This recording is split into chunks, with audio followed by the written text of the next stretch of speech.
এটা আমি বলতে পারি অতীতের সরকারদের তুলনায় এখনো পর্যন্ত ডক্টর ইউনূসের কর্মকাণ্ড আমাদের দেখা চোখে অনেকের তুলনায় অসম্ভব ভালো। এদিক থেকে তাদেরকে আমরা ধন্যবাদ জানাই। কিন্তু আমি বুঝাতে চাচ্ছি এটা যে দেশকে সংস্কার করার যে কথা তারা বলছেন, এভাবে দেশকে সংস্কার করা যাবে না। 53 বৎসরে গণতন্ত্র, সমাজতন্ত্র, জাতীয়তাবাদ, ধর্মনিরপেক্ষ মতবাদের মতো মানব প্রচিত তন্ত্র মন্ত্র দিয়ে যেই বাংলাদেশের 53 বৎসর পরিশুদ্ধ হয়নি, এই সরকারের মাধ্যমে মানব প্রচিত তন্ত্র মন্ত্র দিয়ে এই দেশকে সংস্কার করা সম্ভব হবে না। আরে দেশকে যদি সংস্কার করতে হয় প্রতিটা সেক্টর আগে ইসলামের আইন বাস্তবায়ন করা দরকার। ইসলামের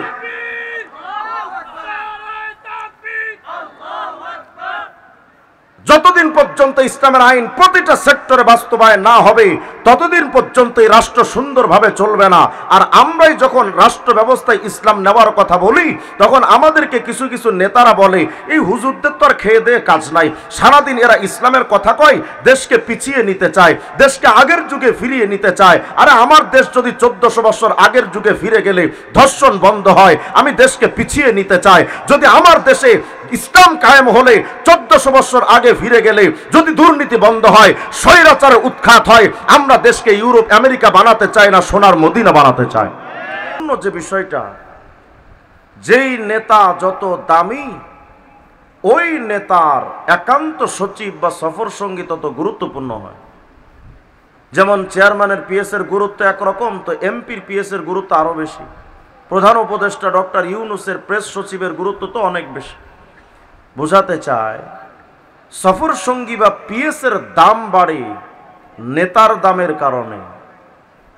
ঠিক আপনি আমি পুরা সৃষ্টি জগতের সমস্ত উম্মতের মধ্যে সবচেয়ে দামি, কারণ আপনার আমার নবী পুরা সৃষ্টি জগতের মধ্যে সবচেয়ে দামি।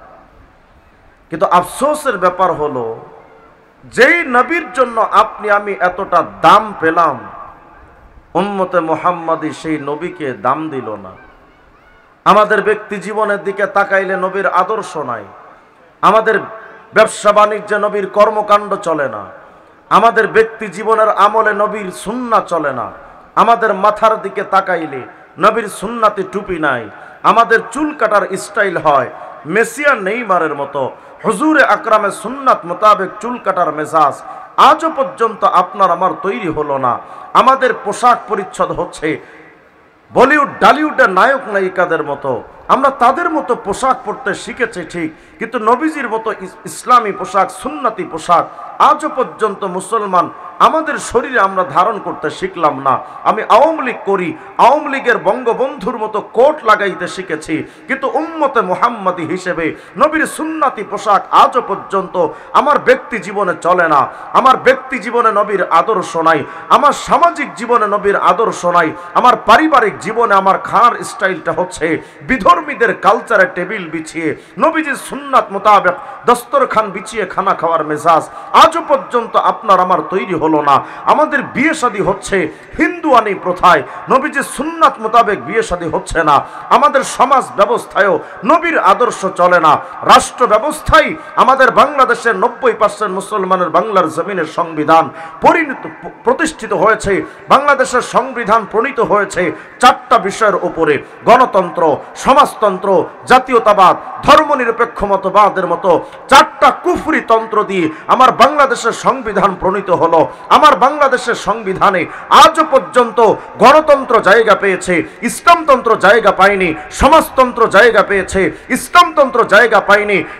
মুসলমানদের ইসলাম ধূলিসাৎ করে দিয়ে সংবিধানকে প্রণয়ন করা হয়েছিল, অথচ আমরা তো তৃপ্তির ঢেকুর তুলছি যে আমরা একটা মুসলিম কান্ট্রিতে বাস করি, মুসলিম বৃহত্তর রাষ্ট্রের মধ্যে দ্বিতীয় অবস্থানে আছে বাংলাদেশ, অথচ আমাদের সংবিধানে ইসলাম চলে না, আমাদের রাষ্ট্র ব্যবস্থার কোনো ক্ষেত্রে ইসলাম চলে না, আইন আদালতগুলো চলে মানব প্রচিত তন্ত্র মন্ত্র দিয়ে, অথচ আমরা তৃপ্তির ঢেকুর তুলছি যে আমরা একটা ইসলামিক রাষ্ট্রে বসবাস করি।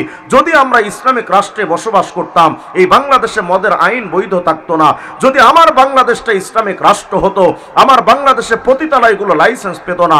যদি এই বাংলাদেশটা ইসলামিক রাষ্ট্র হতো, আমার বাংলাদেশ বাংলাদেশে সুদের আইন প্রতিষ্ঠিত হতো না, যেহেতু আমার বাংলাদেশের সংবিধানে সুদের আইন বৈধ, মদের আইন বৈধ, মদের পারমিট দেওয়া হচ্ছে, লাইসেন্স দেওয়া হচ্ছে, পতিতালয়ের বৈধতা দেওয়া হচ্ছে, তাহলে বোঝা গেল আজও পর্যন্ত আপনার আমার এই রাষ্ট্র ব্যবস্থায় ইসলামের আইন চলে না, নবীর আইন চলে না।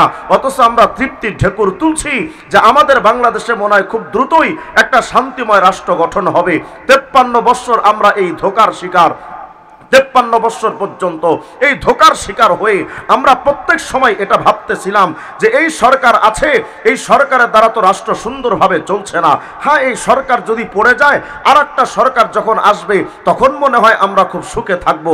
ওই সরকার যখন ক্ষমতায় এসে স্বৈরাচার হয়, দুর্নীতিবাজ হয়, তখন আমরা আবার আন্দোলন তুলি, এই সরকারকে নামাও, আর এক সরকারকে উঠাও। আমরা সেই সরকারকেও আনার পর কিছুদিন পর তাদের চরিত্র একই রকম দেখা যায়। এভাবেই করে আমাদের 53 বছর চলে গেছে। প্রত্যেকটা সরকার আমাদেরকে ধোঁকা দিয়ে তারা ক্ষমতার মসনদ দখল করেছিল। প্রত্যেকেই আমাদেরকে বলতো যে আমরা যদি ক্ষমতার মসনদে যাই দুর্নীতি বন্ধ হবে, চাঁদাবাজি বন্ধ হবে, ডাকাতি ধর্ষণ বন্ধ হবে।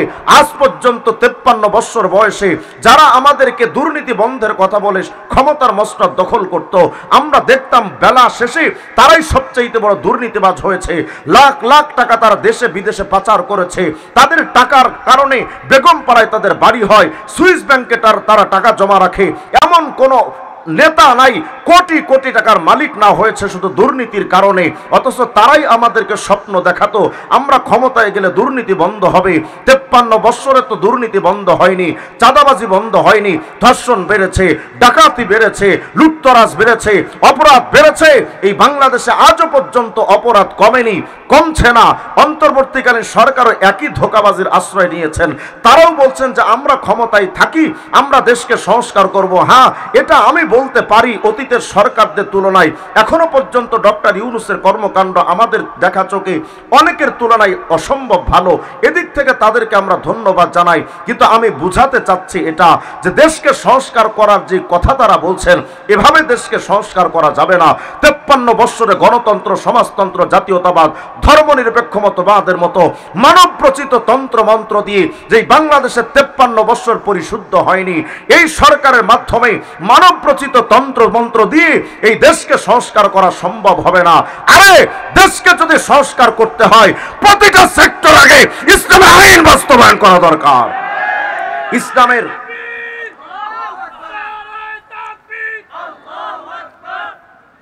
যতদিন পর্যন্ত ইসলামের আইন প্রতিটা সেক্টরে বাস্তবায়ন না হবে ততদিন পর্যন্ত এই রাষ্ট্র সুন্দরভাবে চলবে না।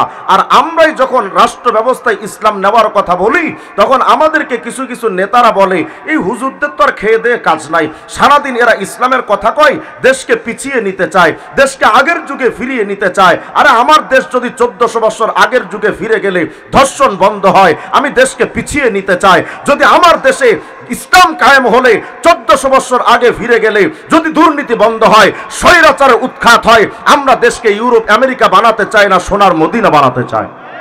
কিন্তু আমাদেরকে বারবার এই কথাটা বলা হয় যে এই মোল্লারা সমাজকে পিছিয়ে নিবে, এই মোল্লারা কি পারে, এই মোল্লাদের দ্বারা সমাজ ব্যবস্থা চলে না, এই মোল্লারা সমাজের বোঝা, এই মোল্লাদের দ্বারা কি হবে। তা আমি জানতে চাই মোল্লারা তো 53 বছর ক্ষমতায় ছিল না, তোরা তো 53 বছর ক্ষমতায় ছিলি, তোদের দাড়ি কাটা এই বেপরদাশীল নারীদের মাধ্যমে 53 বছর তোমরা ক্ষমতার মসনদ দখল করে কখনো আমেরিকার দালালি করেছ, চীন, জাপান, রাশিয়ার দালালি করেছ, গরুর মুখ খাওয়া ইন্ডিয়ার দাদাদের দালালি করেছ। 53 বছরে আমরা জানতে চাই, আমরা মোল্লারা না হয় কিছুই পারবো না, 53 বছর তোরা কি ঘোড়ার ঘাস কেটেছিস আমাদেরকে তো দেখা। 53 বছর তো তোমরা কিচ্ছু পারো নাই। তবে যারা এ কথা বলছো যে মোল্লাদের দ্বারা কি হবে, মোল্লারা কি পারে, তো আজ আমি তোদেরকে চোখে আঙ্গুল দিয়ে দেখাতে চাই মোল্লারা কি পারে। তো তাকে দেখ তোর বাপ মোল্লাগুলোর দিকে। আফগানিস্তানের তালেবান, মাত্র সামান্য কয়েকটা তালেবান মাথায় টুপি দিয়া, মুখে দাড়ি রেখা, ইসলামী আইন বাস্তবায়ন করে মাত্র 3 বছরের ব্যবধানে আফগানিস্তানে এখন চুরি নাই, ডাকাতি নাই, জেনা নাই, ব্যভিচার নাই, দুর্নীতি নাই। কোন একজন তাগড়া যুবতী গভীর রাত্রে রাস্তা দিয়ে হেঁটে যায়, কোন বখাটে যুবক তার দিকে লোলুপ দৃষ্টিতে তাকায় না।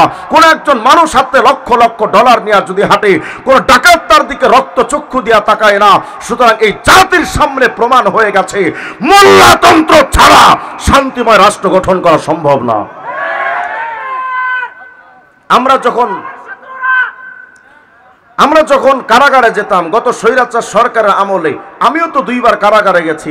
যদি আপনারা যান ঢাকা কারাগারে অথবা কেন্দ্রীয় কারাগারে যদি যান, কাশিমপুর হাই সিকিউরিটি 4, ওখানে আমরা বারবার গেছি এবং এসেছি। কারাগারের ওপরে লেখা থাকবে, দেখবেন, রাখিব নিরাপদ, দেখাবো আলোর পথ। একটা লেখা থাকে না? আচ্ছা আমাকে বলেন তো, কি ঘোড়ার ডিমের আলোর পথ দেখায় এরা? আজ পর্যন্ত এই কারাগারে ঢুকে কোনো মানুষ বের হয়ে আলোর পথে ফিরে এসেছে এমন কোনো প্রমাণ কি আপনাদের কাছে আছে? আমি তো পাই নাই আজ পর্যন্ত। বরং যারা মুরগি চুরি করে কারাগারে ঢোকে, কারাগার থেকে বের হওয়ার পরে তারা গরু চুরি করা শুরু করে। আজ পর্যন্ত কোনো মানুষের মাধ্যমে আলোকিত সমাজ, আলোকিত ব্যক্তিত্ব গঠন করার জন্য এই সমাজ ব্যবস্থা আজ পর্যন্ত কাউকে আলোর পথ দেখাতে পারেনি। তবে আমি লক্ষ লক্ষ কোটি কোটি প্রমাণ দিতে পারবো। বড় বড় চোর, বড় বড় ডাকাত, বড় বড় সন্ত্রাস, বড় বড় অপরাধ জগতের মানুষ তাবলীগ জামাতে গিয়ে, চরমনা উজানি নানুপুরে গিয়ে, আল্লাহওয়ালা আলেম ওলামার কাছে গিয়ে, তারা পীর বুজুর্গদের কাছে গিয়ে, ওলামা হযরতদের কাছে এসে তারা আলোর পথে ফিরে এসেছে।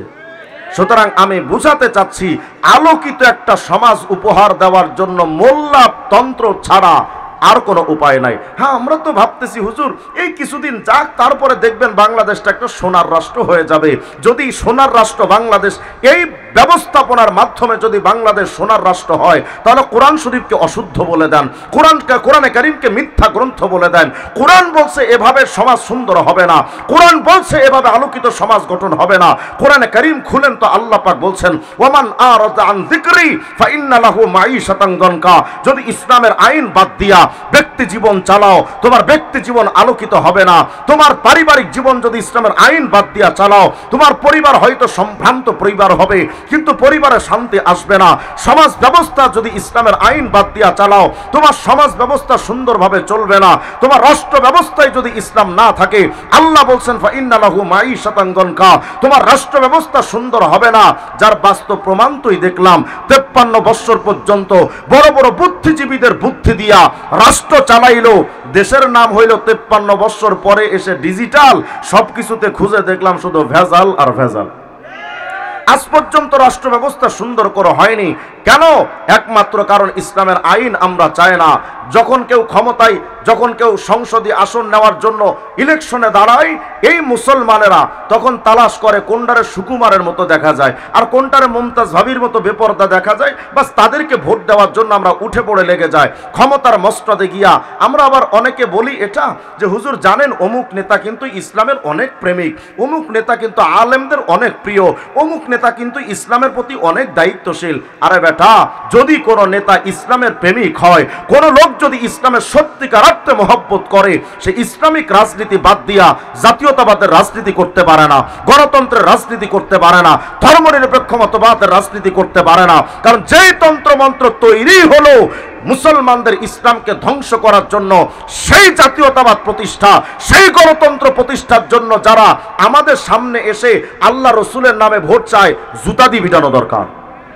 তুই ইসলাম ধ্বংস করার ষড়যন্ত্র যে জাতীয়তাবাদ করেছিল, যে গণতন্ত্র করেছিল, সেগুলো প্রতিষ্ঠার জন্য কথা বলবি, আবার আল্লাহ রসুলের দোহাই দিবি, এটা তো মুসলমান বরদাস্ত করতে পারে না। কিন্তু আমাদের সবচেয়ে বড় ব্যর্থতা, ফজরের নামাজ পড়ে আমরা গিয়ে ভোট দিচ্ছি তাদের, যাদের মাধ্যমে মদের আইন বৈধ হয়, যাদের মাধ্যমে পতিতালয় বৈধ হয়, যাদের মাধ্যমে সুদের আইন বৈধ হয়। তো দিতে থাকেন না আপনি।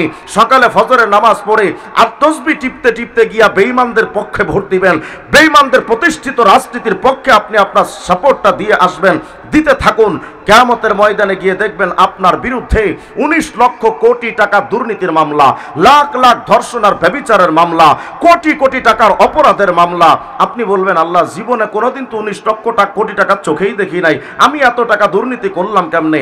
আল্লাহ বলবেন, জানিস না ওই যে দুনিয়াতে যারা টাকা চুরি করত, দুর্নীতিবাজ, সুদখোর, ঘুষখোর, হারামখোর, বেঈমান, অপরাধী, সুদের আইন বৈধ করনেওয়ালা, মদের আইন বৈধতা দেনেওয়ালা, পতিতালয়কে বৈধতা দেনেওয়ালা, বাস তাদের পক্ষে তুই ভোট দিয়েছিলি, আজকে তুই তাদের মতোই হয়ে তাদের কাতারে উঠবি, ইসলামের কাতারে উঠতে পারবি না। কিন্তু আমরা তো এটা ভাবছি তো ঠিক, কিন্তু ভোটের আগে তো ঠিক আমরা তাদের পক্ষে দৌড়াবো। শুনে রাখবেন উম্মতে মুহাম্মাদি, ইসলামতন্ত্র বাদ দিয়া কোশ্চিন কালেও পৃথিবীর কোন অঞ্চলে ইসলামতন্ত্র বাদ দিয়া কোন রাষ্ট্র ব্যবস্থা সুন্দর হয়নি, হচ্ছে না, হতে পারে না। এখন বর্তমান সময়ে কিছু কিছু মানুষ আমাদের ইসলামের উপর অভিযোগ তুলছে। এই যে নারী কমিশনের যে একটা প্রতিবেদন জমা দিল, তারা দাবি করেছে এখানে যে মেয়েদেরকে ইসলাম এবং ধর্ম ঠকিয়েছে আর পুরুষদেরকে জিতিয়ে দিয়েছে, এখানে বৈষম্য তৈরি হয়েছে। তারা নাস্তিক্যবাদ বিভিন্ন বিষয় নিয়ে প্রশ্ন তুলে, তার মধ্যে একটা গুরুত্বপূর্ণ আয়াত নিয়ে তারা প্রশ্ন তুলে। সূরা নিসার 11 নম্বর আয়াতে আল্লাহ বলেছেন লিযযাকারি মিসলু হাযযিল উনসায়াইন, আল্লাহ বলেছেন পুরুষ পাবে যতটুকু, মেয়ে পাবে তার অর্ধেক। বাস, এখন তো নাস্তিক পাড়ায় তো বিরাট বড় ঝামেলা লেগে গেল। দেখছো কোরআনের আইন কিভাবে মেয়েদেরকে ঠকিয়ে দিল, পুরুষের দিল 100% আর মেয়েরে দিল 50%। স্পষ্ট তো মেয়েদেরকে ঠকিয়ে দিয়েছে। কিন্তু জাহেলে মুরাক্কাবে গায়রে মুফিদরা জানেও না যে এরা ইসলামের ব্যাখ্যাগুলো পর্যন্ত আজও পর্যন্ত তো পড়ে নাই, তো জানবেও কেমনে ইসলাম আসলে মেয়েদেরকে ঠকায়নি। আমি যদি এই আয়াতের ব্যাখ্যাটা আপনাদের সামনে তুলে ধরি, আপনি নিজেই বুঝবেন যে আসলে ইসলাম ঠকায়নি।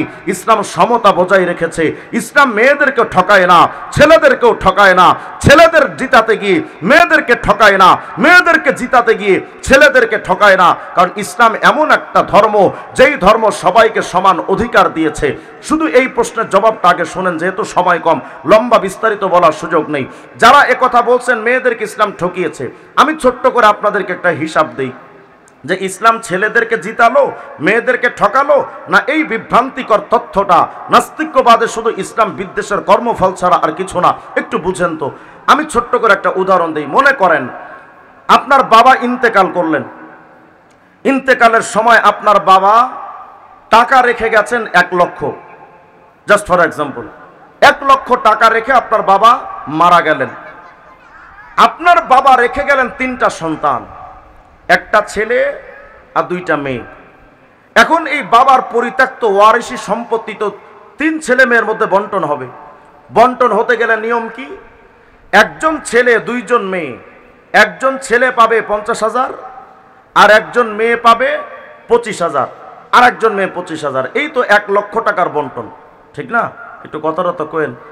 তাহলে ছেলে পাইলো 50,000, মেয়েরা পাইলো 25 টাকা বন্টন হয়ে গেল। স্পষ্ট তো দেখা যাচ্ছে আল্লাহ ইসলামে মেয়েদেরকে ঠকিয়ে দিয়েছে। আচ্ছা, এবার দেখেন সামনে অগ্রসর হই। বাবা যখন মারা গেলেন 1 লক্ষ টাকা বন্টন হয়ে গেল। এই ছেলে এবং মেয়ে নিজেদের দায়িত্বের ব্যাপারে একটু হিসাব করেন। যতদিন পর্যন্ত এই মেয়েটা বিয়ে শাদী না হবে ততদিন পর্যন্ত এই মেয়ের খরচ খরচার ভরণ পোষণের দায়িত্ব হলো ভাইয়ের ওপরে। কার ওপরে? কথা কয় না। ভাইয়ের ওপরে। খুব ভালো করে বুঝেন। ভাইয়ের কাছে আছে 50,000, বোনের কাছে আছে 25,000। এই মেয়েটা মনে করেন 1 বছর বিয়ে হলো না, এই বোনটা 1 বছর পর্যন্ত তার ভাইয়ের ঘরে তার থাকা, তার ভরণ পোষণ যা সবকিছু দায়িত্ব তার ভাইয়ের ওপরে ইসলাম দিয়েছে। তাহলে এই মেয়েটা 1 বছরে তার ভাইয়ের কাছে থাকা অবস্থায় 1 বছরে তার পেছনে খরচ হলো মনে করেন 10,000। তাহলে ভাইয়ের এখান থেকে কমলো কত?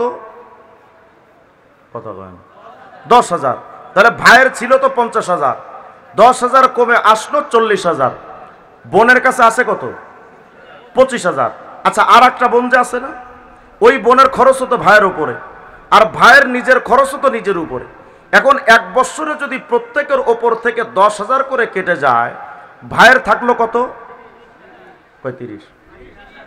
3 জন না, ভাই 1 জন 2 বোন, প্রত্যেকের পেছনে যদি 10,000 করে খরচ হয় তাহলে বছরে গেল 30,000। ভাইয়ের ছিল 50,000, তো 50 থেকে 30 বাদ দিলে থাকলো কত? 20,000। বোনের কাছে আছে কত? কত?